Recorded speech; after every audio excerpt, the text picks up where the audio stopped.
Welcome back, everyone, to the Red Path. Today, myself, Dara, or Ashen Marines, as you know me, I'm sitting down with Dean from Berserk Painting.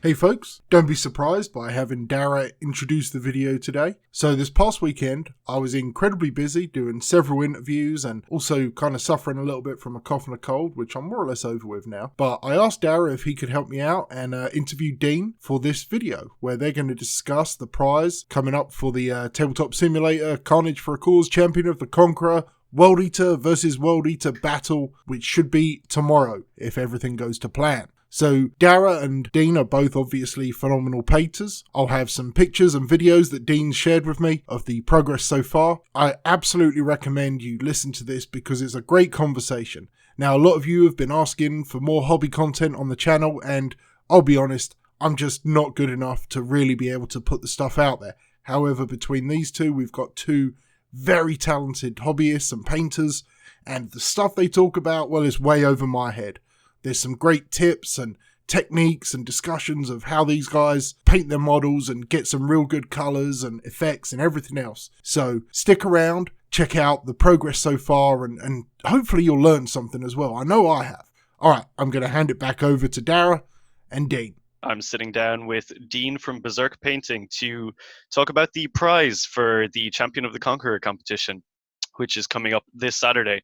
So the prize is a very cool Red Butcher's Forge World squad with Cataphracti lightning claws.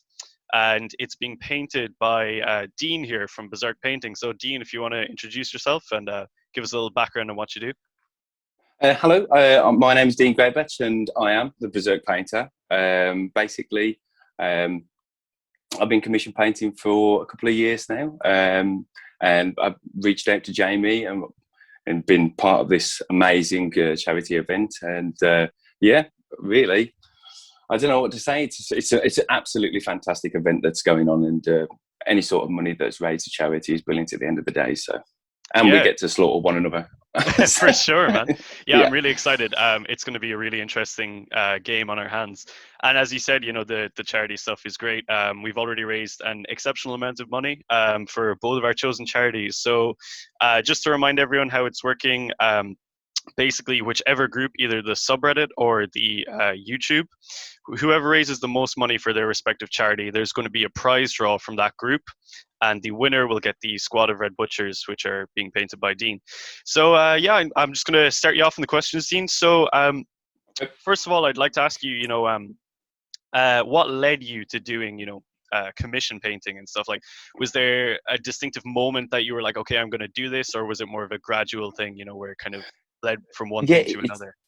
It was more of a gradual thing, really. I mean, as bad as it sounds, kind of COVID sort of kicked it all off. I mean, my daytime job, we went down to short time, only doing like 3 days a week, and it's been a real big struggle for me. But I just started painting miniatures just for friends, really, and then before I knew it, it was more friends, and then people was like, oh, we'll start paying for some of these miniatures as well. But I really, it started kicking off since the Red Path is, and yourself as well, Dara, have given me shout outs on the internet across various platforms. It's I mean, my table right now is just, it's endless. It's endless right now. Yeah, I feel that, man. I can definitely totally see where you're coming from there as well, because it's literally almost the exact same story for myself, like, you know, with COVID and stuff. And obviously, you know, a lot of people's lives, like their livelihood changed, you know, but I was the same, you know. I was like, okay, I'm spending a lot of time painting here, so maybe I can monetize it, you know. And yeah, I mean, I can only speak from my own experience, but I imagine, did you probably have the same thing where it's like you started it and, you know, within like a couple of months you are like very booked up and like really busy and just kind of like, did you find that overwhelming, or was it kind of easy enough to manage? A little bit of it. I mean, with my son being born in December, well, I mean, I wish I kind of was this busy when I was on short time, because now I've been back on full time at work. I mean, I think my painting hours are usually between like 9 o'clock and 1 a.m. Yeah, the late night hours. Not ideal. Yeah, it's not ideal, but yeah, it is a little bit overwhelming. But I think if you plan right and you're honest with people, I mean, to me, honesty is the best policy. Where you can be, I will take these miniatures off you now, but it's going to be at least 3 weeks until I can get onto them to start. A lot of people, if you're honest with them, a lot of people are very understanding when it comes to that sort of thing. Yeah, I totally agree. I mean, the thing is, like, people understand when it comes to painting minis, it takes a while. And like, if someone's going to commission you, they're probably already painting a lot of things, so it's not going to be a straightaway kind of starting thing. But yeah, it's a very different experience, Yeah, everyone knows and understands how busy adult life is. For sure, man.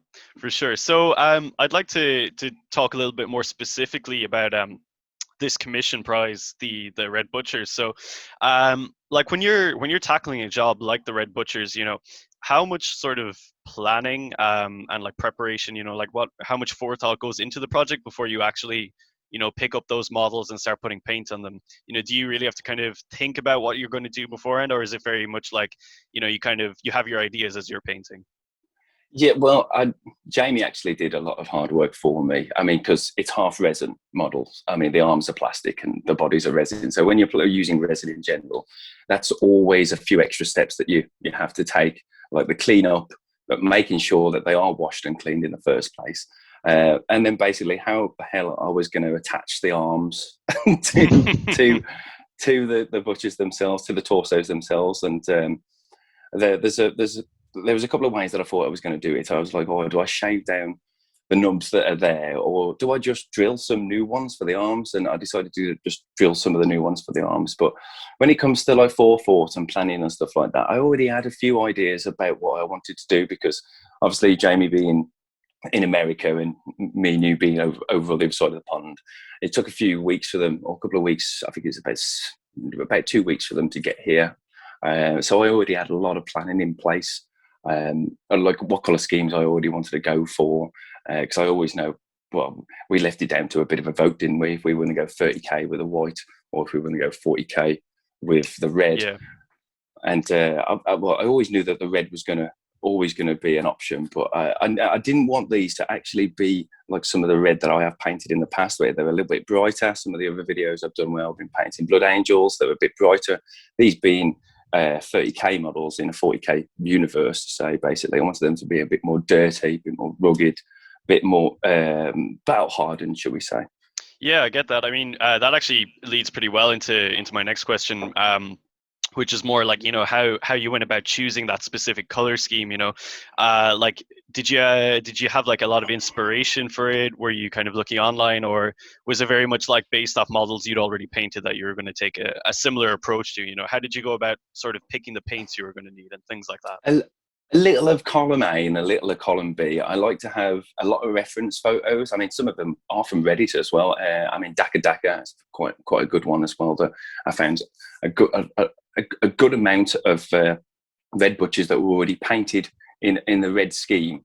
But yeah, I try and get as many reference photos as possible, and I will take certain elements from each one and say, oh, I like the gold on this one, but I don't like the red that they've used. You know what I mean? So you pick and choose little bits and pieces, and I'll make notes, and I'll try and reference them against what colours that I already have, which are usually a good amount of Vallejo model colour air, and like Vallejo models paint in general, as well as Citadel as well, because we all love Citadel.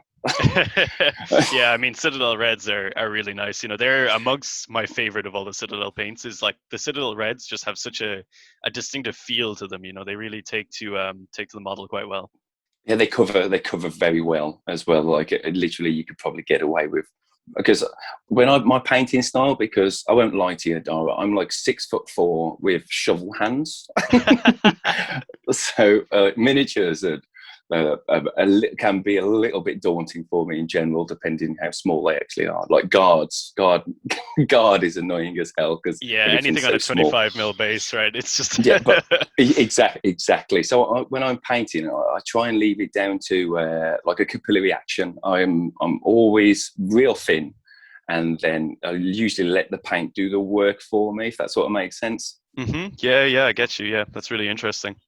And like when it Yeah, comes to working up those reds on the red butchers, like does it take you like will you use several different reds, or will you kind of go with an undercoat of like, say, like a dark to light and then airbrush the red over that, or do you approach it more from like, I'm going to work in some dark red and then bring it up to a lighter red? well, with this project, I decided to actually try something I'd only really kind of tested before on other models, and it hadn't really came out as well as I'd like it to. But this has actually really worked really well. I mean, there were two colours that I had in mind. I wanted bloody red to use because it just ties in really well to the aesthetic of the model, but it was a little bit too bright.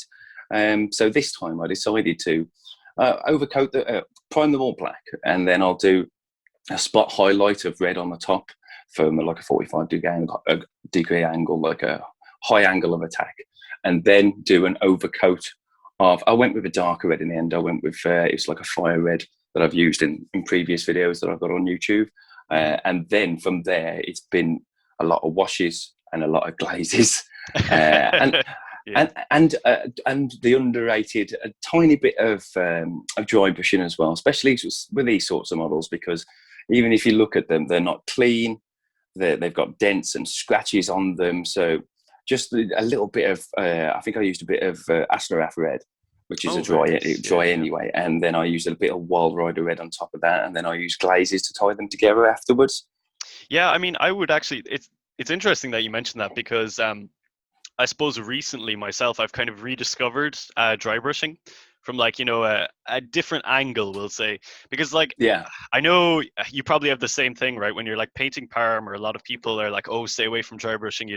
It gives that like chalky effect on power armor and stuff. But recently I've been kind of realizing that when you combine it with those glazes and stuff, you can really like You can marry work the it out. dry brush. Yeah, Yeah, it can that's like right. bring it in with that underlying code and stuff. So yeah, and especially when you're doing it for those sort of scratches and dents and damage and stuff, it can really accent those parts. And then when you tie it all back together with a glaze, it can just really bring the model to life. Yeah, It brings a correct. lot of dimension to that, like single color, like panel armor. Yeah, I don't think I've ever spent so much time just dedicated just to armor, apart from these 5 models. Yeah, But man, I I think get that. I think it. There's a lot. I cheat a lot with stuff as well. There's in the early days before I had an airbrush, I used to dry brush a lot of stuff, and then I used something that's called Tester's Dull Coat. Have you ever heard of that before? I have not actually. Yeah, it's like a satin sort of varnish. Okay. But like it's more matte than satin, and I always used to find that I used to dry brush stuff and then I used to wash stuff on top, and I still use this technique now. It works really well. And then this dull coat actually just seems to get rid of any of that chalkiness. And I mean, a guy at my local like hobby store. Big shout out to Phoenix Games, by the way. Basically, the guy in there, Brett, who's been a big hobby guy for a long time, told me about this Tester's dull coat, and I gave it a go, and I haven't been able to go back since on anything. I mean, even on some of my World Eater stuff on the white, it really makes like the white pop. It brings like a different dimension to the model, like you were saying. That's really But cool, man. Yeah. there's something to look out for. If you ever get the chance, I'd get my hands on some Tester's dull coat because it's just amazing. It looks like you've absolutely soaked the model, but it dissipates instantly. You know what I mean? Yeah, I It know. really Yeah. dissipates. Yeah, that's really cool though. Really interesting, like use of a product like that. I know when I'm doing my own stuff myself, like in between sort of my acrylics and my oils and enamel stage, I will hit them with a satin varnish. For a similar thing of like, tying all those colors together and then protecting them before I hit them, with the more aggressive oil paints and stuff. But yeah, Yeah. definitely going to keep a lookout for that. That sounds really interesting. I So mean, I yeah, think it is. Go on. Go yeah, no, after you, Dom. no worries. I'll move us on to the next question here. So, yeah, since you've started painting the red butchers themselves, was there anything that you found a lot easier, or that you found more difficult to paint with them? And what has been like the most enjoyable part of the project so far? Like what's your overall thoughts on, I suppose, how it's going? Really, I mean, it's been the red, like I say, has been a bit of a journey, which I'm really looking forward to. Um, but I mean, me and you have already spoken today about certain ways that I'm going to go with the models. With the claws themselves, I think I am going to go with like this white to blue frosted tips, or the way around, should I say? So blue to white frosted tips when it comes to each individual claw. So, Hmm. but I'm not looking forward to trying to masking tape and blue tack around the parts that are red to the parts that Yeah, I again, definitely don't envy you that. no, no, not at all. I mean, but other parts of the model look at him like what I'm guessing is I want to call the guy the champion, is that his face is so recessed into the armor that, Mm, and yeah. painting faces. I mean, it's never been fun. It's not. It's not fun. His I don't. his face is exceptionally hard as well. I remember when I was working with that kit myself, and it's like you said, it's because it's so recessed in, like it's really Yeah. deep in the cataphractii armor. You know, trying to get in there with a brush it's not a fun time, man. No, but thankfully this one is very well detailed, and even with the several coats of red that I've got on there, because always thin, always less is more in my Mhm. rules. Yeah. The details are quite there, and because I've still gone from this high angle of attack, like pieces underneath the eyelids, underneath the nose, they automatically have this darker tone underneath them, so it gives me somewhere what to work with already. You know what I mean? Once I start Yeah. chucking some of that flesh tones on. Like a Um, foundation almost, you know, like a guiding kind of thing, I yeah, suppose. Yeah. that's definitely right. But oh, my computer's just locked. No worries. No.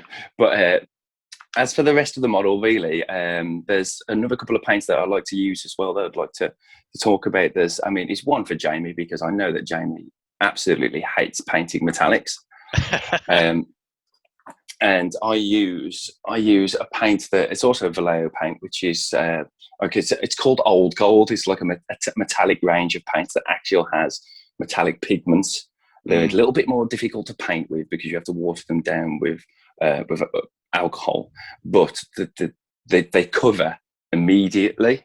You know what I Oh, mean? So very nice. there's Yeah. and they literally I don't know what it is about them. They look great. They look fantastic, especially the one I'll be using for these guys, which is Old Gold, which is Yeah, I know that one. I was going to go down with a brass with a brass color, but the Old Gold, if you get a dark tone wash on there, like Agrex or something like that, or like a 50-50 mix of non-oil and Agrex, that they basically, it's like a brass armor that pops. And Yeah. because the paint dries as well, that they immediately it separates to the recesses, so it does a lot of work for you. I'm sounding like a proper cheat sheet here, am I really? But Well, I mean, like that's the key with you know, doing your commission painting. I mean, it's all about, you know, trying to optimize the paint scheme, you know, so you can get it done in the, I suppose, in the time allocated, and also still get a really nice result, you know. yeah, but we've still taken. You've still got to take time for the customer at the end of the day. I Oh, mean, of course, yeah. usually when I usually talk to somebody, like I just overflow them with pictures and go, "Oh, are you happy with this? Is there something you'd like to change here?" And I mean, I always say to people, if I'm annoying you, just tell me. Yeah, I get that, man. I literally, like, every day I will send, like, whoever I'm working for, I'll just be like, look, I know this is only like a base coat, but you like the base coat. Yeah. You know, like, I'll print them black and be like, doesn't this look cool? I'm interested as well. How are you going to go about are you basing the Red Butchers, or are you going to leave that for the I suppose the winner to base themselves? I think once we get the winner, I might ask the question because I mean, I don't know what it's like on your commission painting, but every person I ask the same. Do you want me to base these afterwards? Do you have something in mind? Do you want me to try and match what your army already has? And a lot of people just say no. I'll do it myself Yeah, when they get to it. Yeah, yeah. I don't know if you get that as well. I I usually end up having to do it, Yeah. but you know, I don't mind. I mean, so far, I suppose, like, I've really only been doing commissions for maybe 3 or 4 months now, but like they've all been like big army projects, where it's like Yeah, none of the army you has been can. painted already, so they're kind of like, I have this basing idea that I want to do, and it's all like, it's pretty simple stuff. Like basing, you can do like 100 bases in an hour, if you really want to. That's the thing. Yeah, texture paints make things a damn sight easier. They are such a dream. I love like texture paints, and corkboard are like my Yeah, go-tos for like all basing. Get the old Sterling mud out. That's really I- cool though. So you're gonna have like this overall like this red tone, with like all the kind of different gradation in that. You're gonna have the old gold for I suppose the armor accents, yeah. and then you're gonna have the blue to white for the claws. Am I right in saying like that's pretty much a nice summary of the overall scheme, or are you working in anything else? I think that I'll hit the shoulders. I mean, I did it for a model for Jamie just to say thank you for like in the early days. I sent him a Chaos Lord just because he sent a lot of traffic my way, and it's a model I don't really like anyway. It's the Chaos Lord that comes with the Blackstone Fortress. I don't know what Oh it is. yes, yeah. I'm not sure how I Obsidious feel about. Malix or something. That's the guy. That's the guy. And I did his cape. The inside I usually always leave black as it is, but the outside I did always a nice purple. And I mean, even my Khan, his little tufts on his helmet that hang down, I think it matches. It's quite nice purple. I think it's called Xenos purple. It's very close to Oh, the I Citadel think one. I know the one. Yeah, yeah. So Yeah. I'm going to go with the I'm going to call them their arm flaps. I'm going to do a nice purple, which I think should break up the model quite nice as well. So Just under the shoulder pads, is it? Those like yeah, I know the yeah, bits you're on about. tassels, Yeah. tassels. Yeah, that'll look really nice actually. I think that purple, like, it's not gonna draw too much from the red armor, but it's just a nice Yeah, little accent to throw in there. Yeah, yeah. Really cool. yeah. Nice. But Cool, man. So my next question for you, it's more of a broader one. I suppose it's a double barrel as well. But what kit from any army whatsoever would you most like to paint, and what kit do you think would be either like the most difficult or like the most intimidating if a customer was to come to you and be like, "Can you paint this for me?" What do you think would really make you go like, "Oof, I don't know, can I paint that?" yeah, well, I'll go to the latter first because that's an easy one for me, and that would be any sort of Harlequin troops, because freehanding stuff for me is a big struggle. Um, I don't. I mean, some of the bigger stuff that you could probably get away with stencils and stuff like that, but like on the legs of the Harlequin troops, I'm pretty sure a lot of people freehand some of those diamonds, and there's a lot of straight Yeah. lines. So that'd be a big. I mean, I would have a go quite happily, but I would make sure that I'd be very clear that it probably wouldn't look like the ones that are on the box. You know what I mean? Yeah, yeah. But Harlequins are intimidating models in general, though. They have yeah, lot to and them I for like would. a 25 mil base model. Again, it's the whole size thing, and I don't even want to think about how big those diamonds would be on each leg. They're probably like 1.5, like 0.5 of a mil, something like that. Oh, Each something one. horrific anyway. As to models to paint, because I did a commission for a friend of mine. It was actually what are the guys called, the Gelapox Nurgle guys. Oh Those yeah, yeah. I did all of those, and they basically, I went for Ninja Turtles colors, if you can imagine. So like purples into reds, into greens. I actually have a Cool, couple of yeah. photos of it, but I think for models to paint, I'd like to really have a good go at a Greater Demon of Nurgle, just because I think you could take it anywhere that you wanted, and because he's a big old chunky boy, you know what I mean? So, Yeah. I mean, there's a I, scope for a whole range of different things you could do with that, especially if you're working yeah, with an airbrush, you can get some crazy skin tones going with that. yeah, I think that's what I'd really like to go. I mean, if anyone's listening and has has a Greater Demon of Nurgle and wants it painted, I would very much like to have a go. Well, there you go. Catch Dean so for that, guys. Yeah, I suppose, like, interestingly, it's kind of just occurred to me now, but what would you say, like, be it from your own work or, stuff for friends or like past commissions, what was like the project you had the most fun working on, so far? Like, what really stood out to you as like, wow, that was really enjoyable to paint. I would love to do that, again. Um, Well, you could put me on the spot now. I would say the Galapox really, just purely because, like, I mean, a lot of stuff that I painted has been like Space Marines, and it's kind of, you know, what you're getting yourself into depending on chapter. You know what I mean? So Yeah, it's like, everyone's painted power armor, you know. exactly. And I mean, I've done Salamanders, I've done Ultramarines, I've done um, Iron Hands when they were a big thing for a while. But I think the Galapox purely because my friend was like, go mental with them, go for what tones that you, and I mean, they were a pain. I wasn't very happy with the way they came out the first time. I actually did strip them. But I would say the Galapox purely because of this like aesthetic of like greens and blues, almost like a kind of like nautical, like they've been in the water for too long, bloating and stuff like that. That's really You cool. see where Yeah. I'm coming from? Yeah, Yeah, yeah. and Those I think, are they're like really interesting models as well because they have a lot of I suppose like unique textures on them, you know, like stuff that you're not going to see on another model.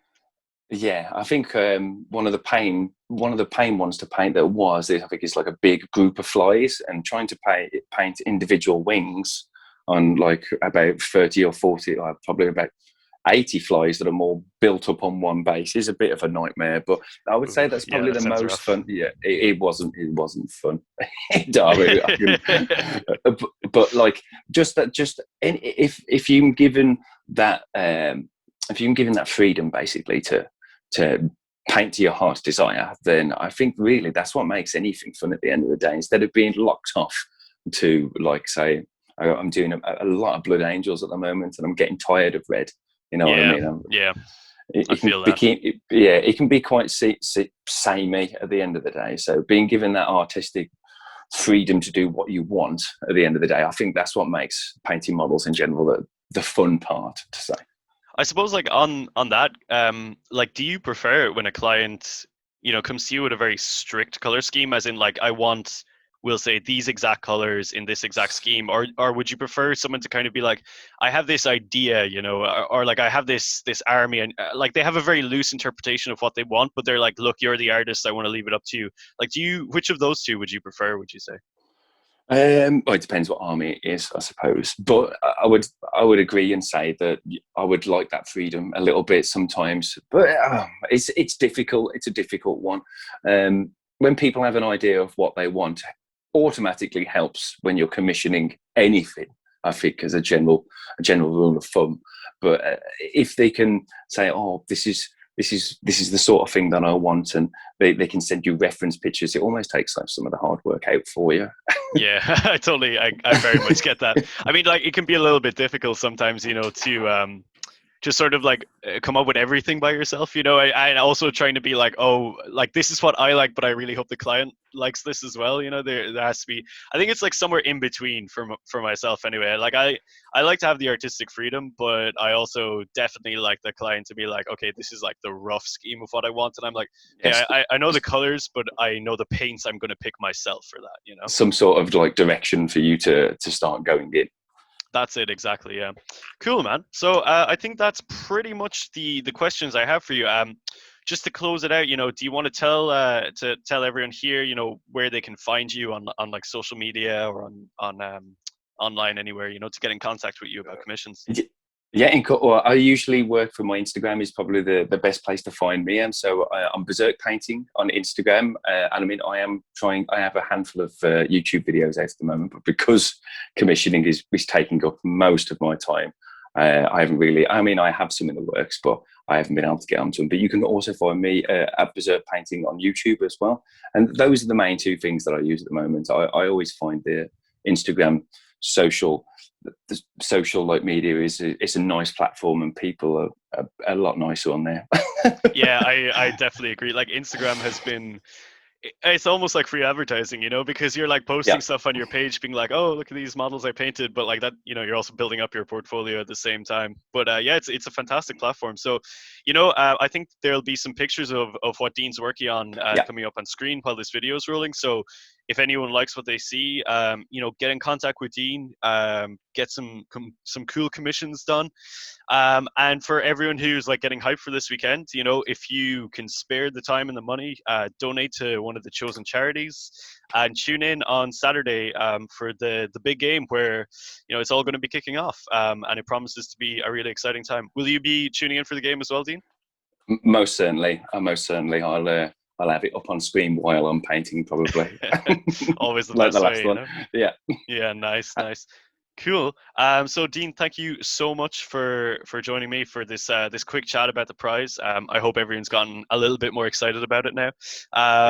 So yeah, thanks so much, man. It was a really good chat. No problem. Anytime, Dara. No problem at all. And everyone else, kill, maim, burn, and we'll see you all on Saturday.